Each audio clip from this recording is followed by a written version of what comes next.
Aziz do'stlar, pul baxt emas degan gapga 100% qo'shilmayman, chunki hozir pulsiz hayot tasavvur qilolmaydi.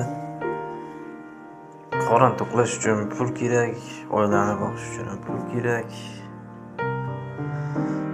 Yaqiningizda davolataman desangiz ham pul kerak. O'qish uchun, bolalarni tarbiyasi uchun, hamma narsa uchun pul kerak bo'ladi. Pul baxt emas, pul pulli kiri, keraksiz narsa deganlar bekorlarini aytibdi. To'g'risida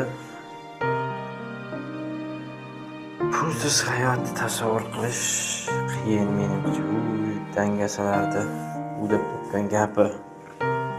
Harakat qilish kerak, Allohdan so'rash kerak, pul ishlash